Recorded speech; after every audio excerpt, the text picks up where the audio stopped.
des différentes études et des différents progrès scientifiques. Donc, elles ne sont pas basées sur 5 ans, mais sur plusieurs années. Voilà.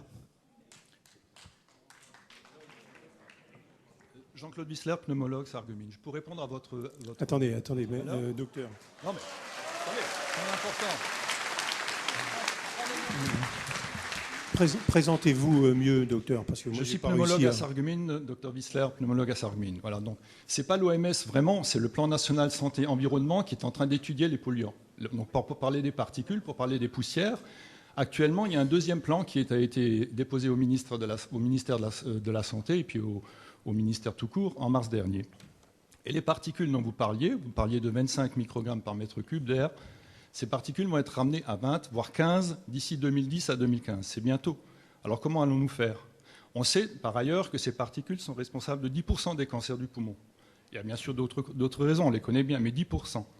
Et toutes les études qui ont été faites, et les études je les ai là, montrent que si on baisse les particules entre 20 et 15 microgrammes par mètre cube, on baisse grosso modo de l'ordre de 2000 cancers par an du poumon. C'est quand même pas mal.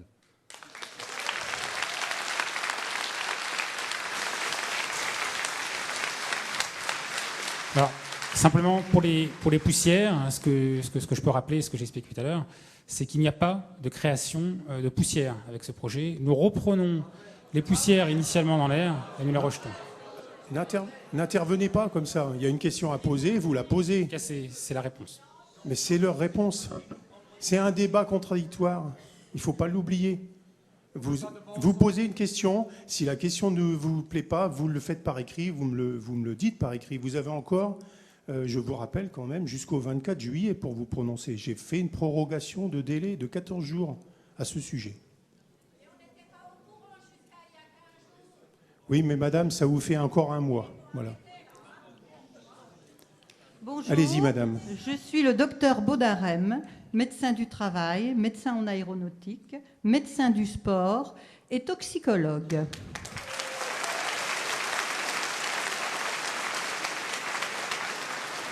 J'ai aussi signé et j'ai envoyé au docteur Sadoc mon ordonnance. J'ai signé également avec les médecins de l'hôpital, puisque j'interviens également en tant que médecin du travail, principalement dans les 2 hôpitaux de Sarreguemines pour le personnel.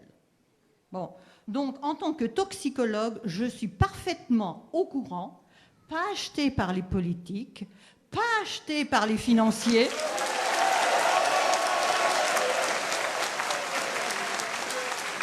Et je sais très bien ce que vos substances donnent sur le corps humain.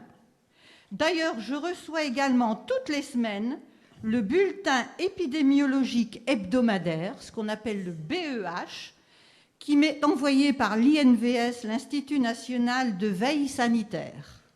Et dans le bulletin du 3 février 2009, récemment donc, une étude a été faite, et ça a été remis en évidence l'existence d'un lien significatif entre la fréquentation des urgences des hôpitaux, le nombre de décès et l'exposition au NO2, à l'ozone et aux particules inférieures à 10 microns, et par l'augmentation des troubles cardiovasculaires et pulmonaires.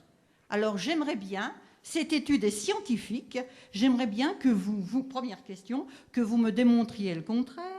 Dernière question, comme je suis médecin du travail et que j'ai l'habitude de travailler avec les industriels et que je ne me fais pas acheter par les industriels, à moins que par miracle,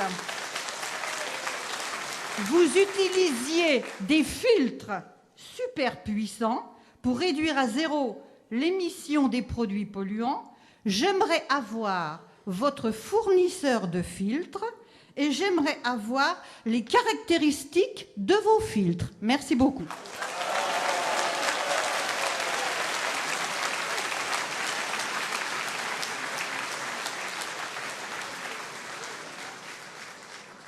Le maître d'ouvrage. Alors, par rapport aux fournisseurs de filtres, aujourd'hui, on vous l'a expliqué, ce projet, enfin, en tout cas, les constructeurs de ce type de moyens de production sont Alstom, Siemens ou General Electric.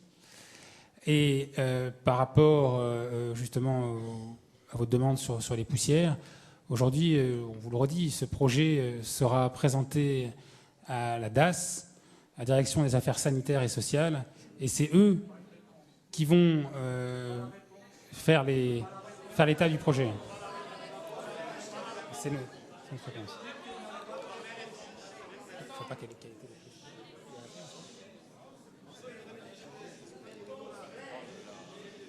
Le maître d'ouvrage. Alexandre, vas-y. Allô. Non, mais le temps sera rajouté en fin de séance. On parlait de filtres. Avant ça, on parlait Ah oui, pardon. Bonjour, monsieur. Je suis Alexandre Pierre, ingénieur projet chez Direct Énergie. Donc on parlait des NO2. Je ne sais plus où est la dame.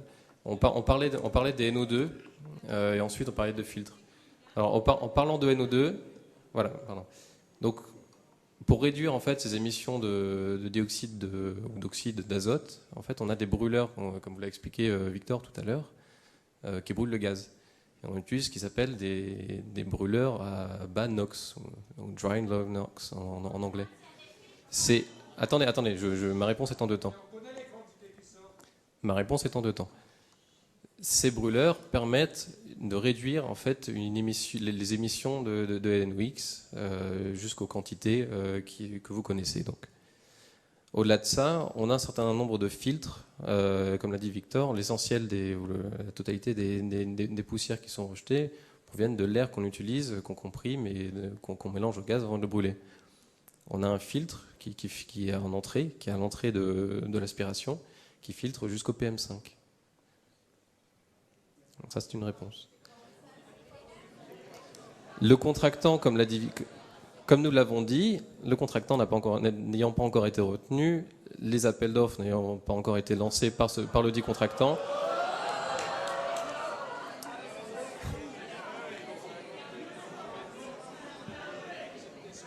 Est-ce que c'est votre réponse sur les poussières qui ont été posées? Oui. D'accord.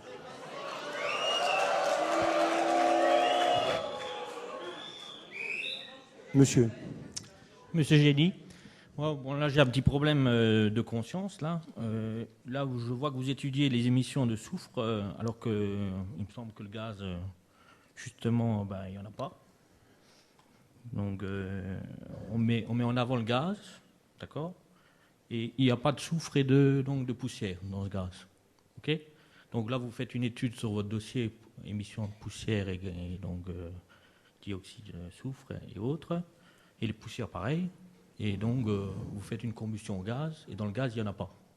Donc j'aimerais bien savoir d'où ça vient, ces poussières, et finalement, voilà quoi.